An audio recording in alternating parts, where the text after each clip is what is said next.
Before we get started, anyone interested in ordering Mr. Lindell's 4-CD set, go to metaphysicalarttheater.com.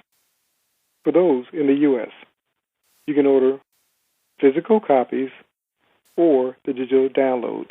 For those outside the U.S., you can order the digital downloads by going to metaphysicalarttheater.com.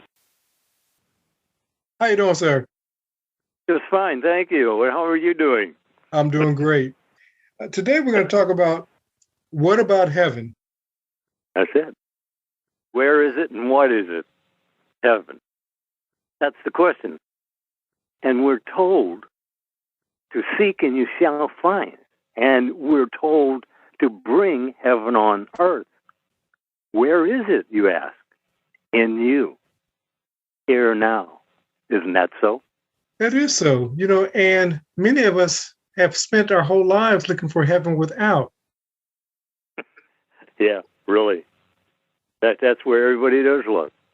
Because you're saying bring heaven on earth. They think you're like reaching up and bringing it down. No, all you're doing is going within. Your whole life is as within, so without. The without is all secondhand. Isn't that so? It is so. It is so. So, there it is. If you're told that what's going on out there is secondhand, why are you looking out there for help when it's all within you? As within, so without. All the help you need, you're told, is nearer than hands and feet. Wouldn't that be within? That is within. And it's so true. Everything that we need is already within us. But of course, society, doctors, politicians, teachers, educators, everybody has us looking without. That's it. That's the whole scam. And it actually is. I mean, think about it. What is a church but an information station? Isn't that it? That's it. When it's doing what it's supposed to. That's right. But you add all the ceremonies and doctrines and creeds and all of that and things to do to be accepted. And who's accepting you? He's with you. I'm with you all. In fact, Jesus only just said, thank you, Father, because he already knew that the Father knew what he wanted even before he asked. So he's here with you now, so he knows what you need even before you ask. And that all you have to do is show that you have it. And that's what you're to do. Show up, claim your inheritance. And isn't that what you're to do? That's exactly what we're to do. You asked the question, as far as the ceremonies and everything else that goes on. And, Neville will often say, down with the blue bloods. And what he was talking about was church protocol. And many of us were so steeped in church protocol that we think that a lot of times what we're doing is being free. And yet what we're really being is still bound by our old religious ideologies. What did God say?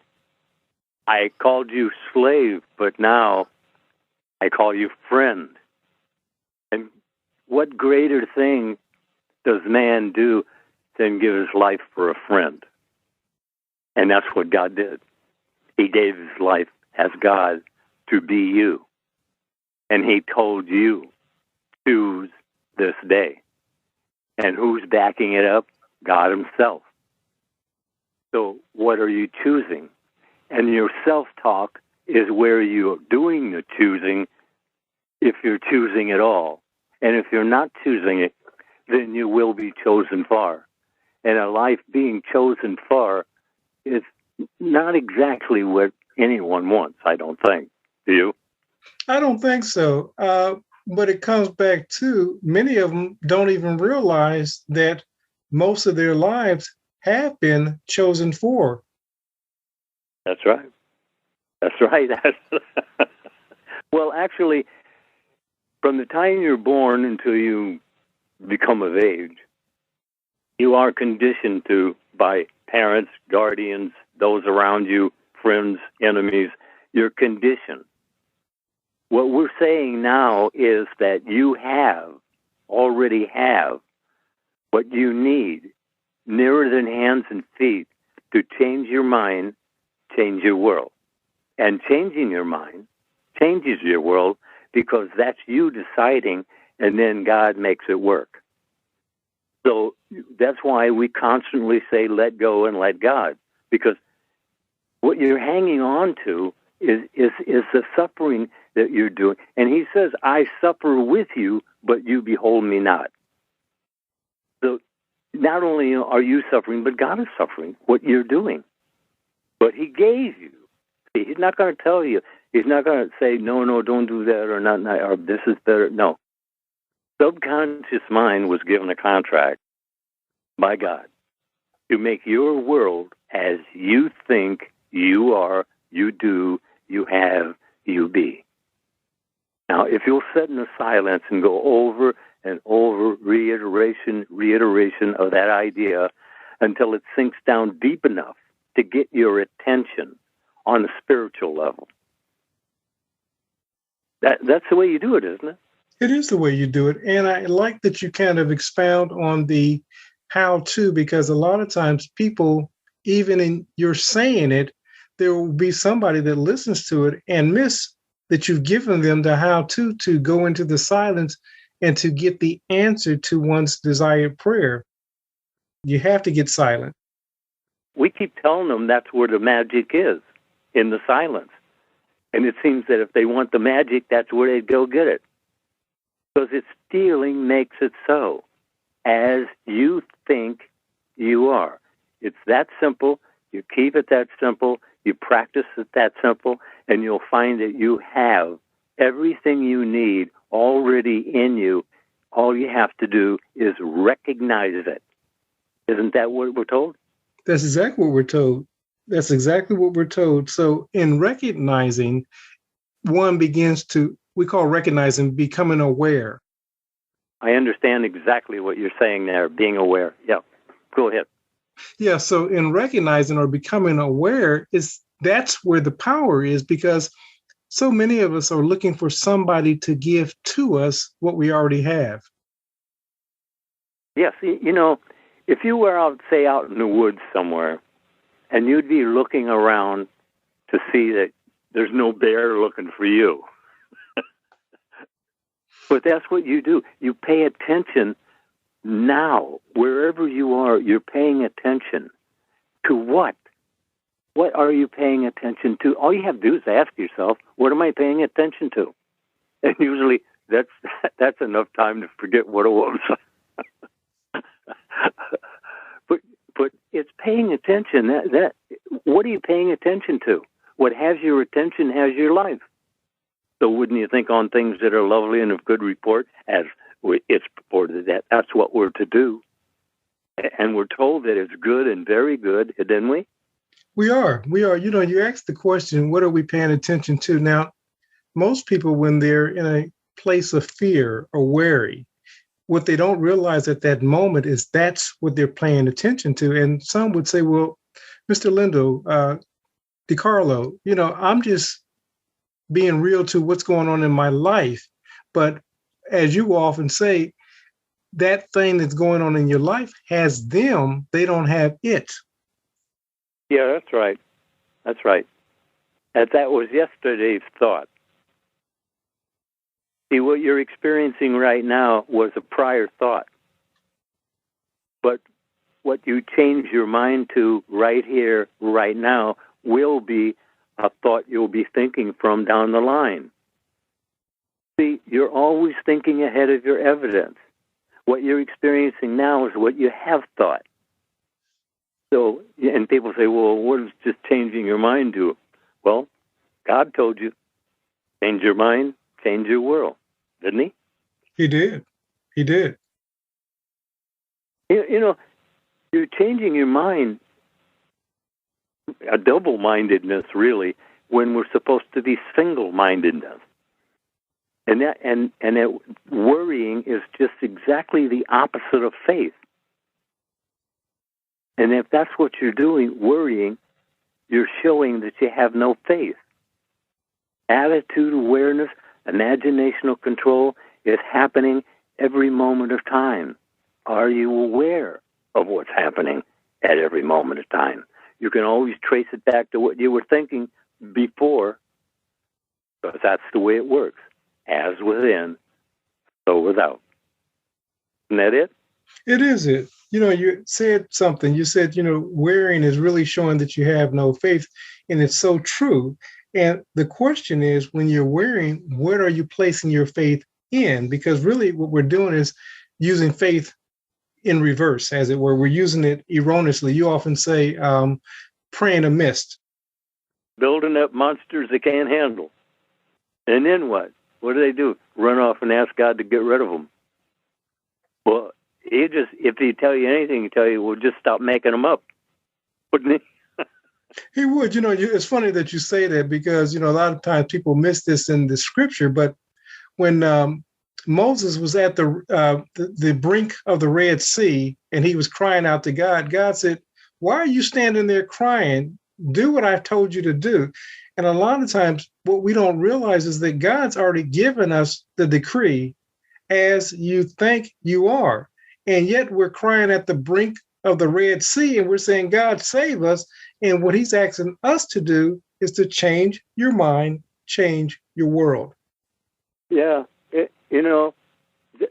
That's really the reason why it seems so difficult, because people say they want simple. They'll say, well, can you make it simple? Can you explain this? And then when you do, they say, well, that simple be of help. See? That's it. They say they want simple, but they don't recognize it when you're giving it to them. Do you think? It's true. It's absolutely true. And so what happens is, after we've given them simple, then they go and say, well, maybe somebody else can make it simpler. So of course, then they go, and what they're doing is chasing simple, and yet simple is already within them. That's right. All they have to do is hang on to that, and they got it made. I do understand that all the years of conditioning make it very, very difficult to actually change your mind about most anything, because someone else is telling you that it's so, and you don't believe it's so. But then, when so many people say it's so, then you think, well, maybe it is so. But that's not the way it works. You're to think for yourself. If you feel what you think in your heart as being so, and you focus upon that, then it will be so. And if you can't think on better than what you're already doing, then you do need help. Wouldn't you say? I would say, you said something. You said all the years of conditioning makes an individual believe that what it is that they're believing is fixed. And that's the illusion right there. We believe that because of we've been programmed in a certain way, to believe a certain thing, that those things are fixed. And the truth of the matter is they're not. No, that's right. It's a virtual reality. It is a virtual reality. It isn't reality. It's real enough for the drama man, for the play of humanity, but it's not reality. You are the only reality here. You, first person, are the only reality. And all you have to do is change your mind to change your world. And you can do that, can't you? I mean, it was given that you can do so. He told you to do so. And also, think only on things that are lovely and of good report. Can't you do that? At least somewhat, until you get the practice of it, till it comes to your mind daily. Because that's what it is. You're thinking ahead of your evidence moment by moment. And that's the world you're experiencing, what you're thinking feelingly about. Not maybe exactly moment for moment, but it's waiting for you. When you say, I would say, you mentioned about the virtual reality. The Bible would call it the valley of the shadow of death, because it's just a shadow, it's illusion. And somebody had mentioned recently about a object being manifested instantly in their life. And from the man reasoning mindset, we say, well, no, that just can't happen. But if we go back to what you said earlier, that, and I'm going to paraphrase it, we're the dreamers dreaming. It happens all the time. Now, many of us think that we've misplaced something, but a lot of times what we believe that's been misplaced is really just materialized elsewhere. We're always looking, but for what? You're always on. Always on. No rest place.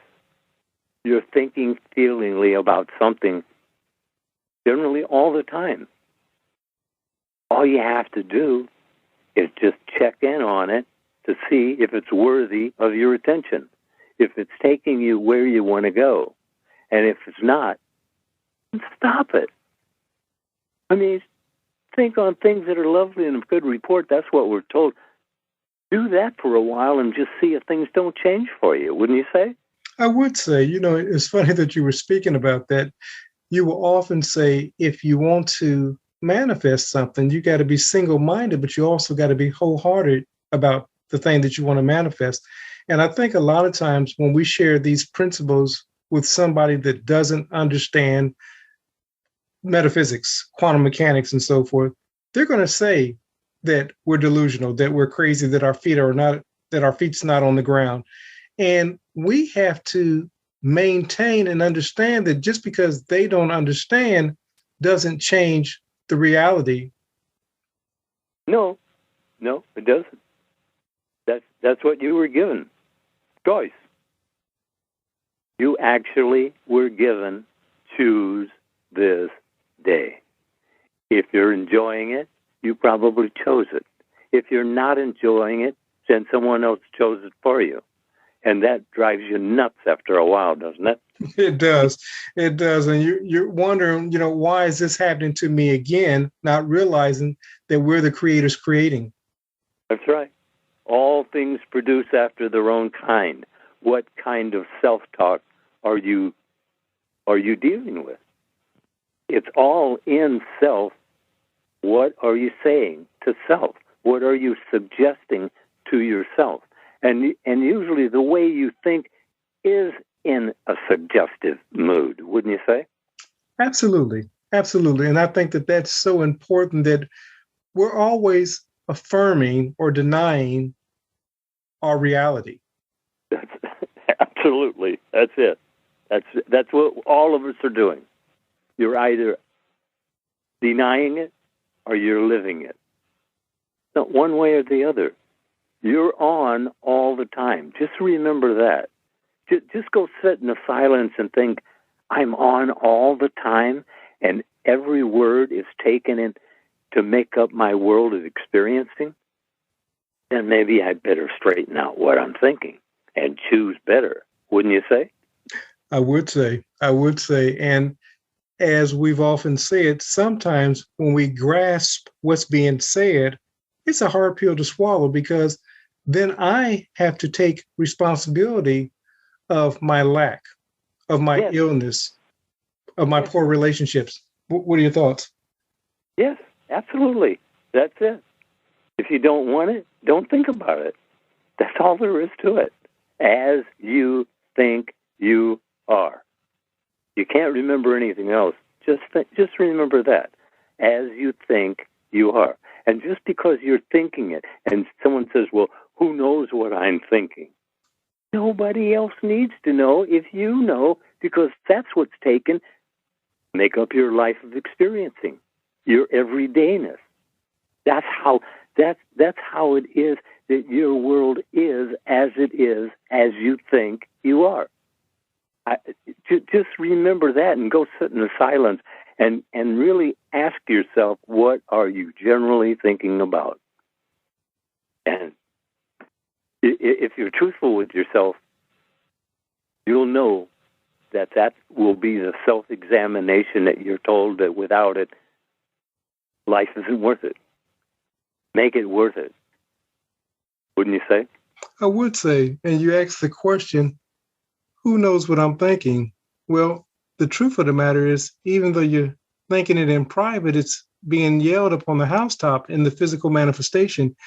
Your life is the byproduct of what you thought, as Mr. Lindell said so eloquently earlier, up until this moment. That's right. Moment by moment. Just think of the gift that your say is a valid say.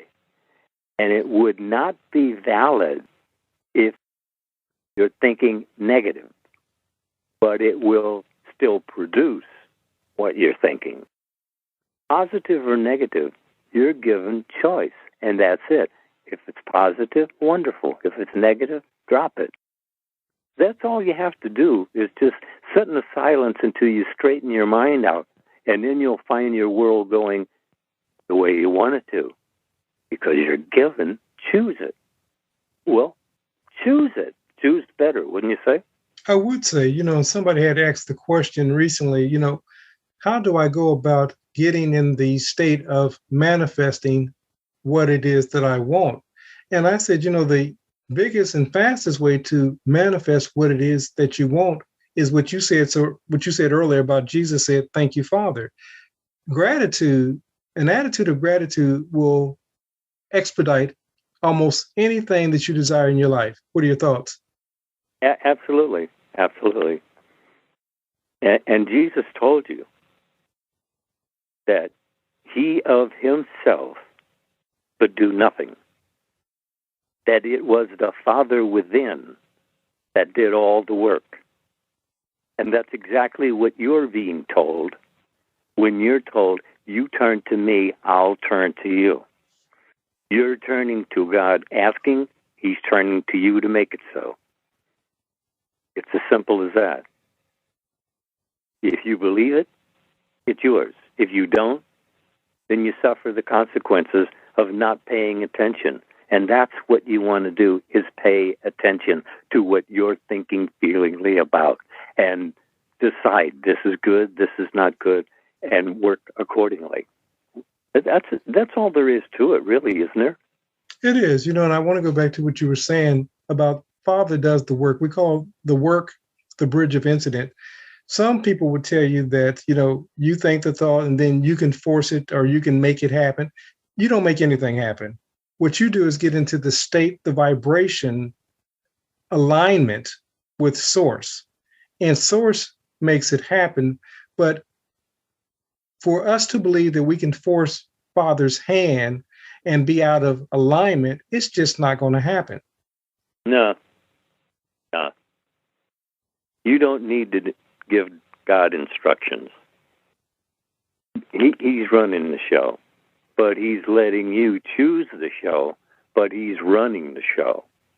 Is that right?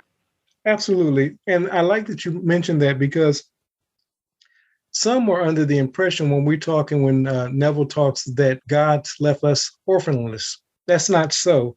He sent us a comforter, as Mr. Lindell will often say, the remembrancer. So we're not left to our own devices, but this is why we tell you often, go into the silence so you can hear thus what the Lord is saying. Yes. Actually, every word, just think about this, every word must be taken in the culmination to make up your world of experiencing, because every word has value, and every word is taken at the value of that word. So what are you talking to yourself about? I mean that's really what it's all about, what you're communicating with yourself. That is your life experience.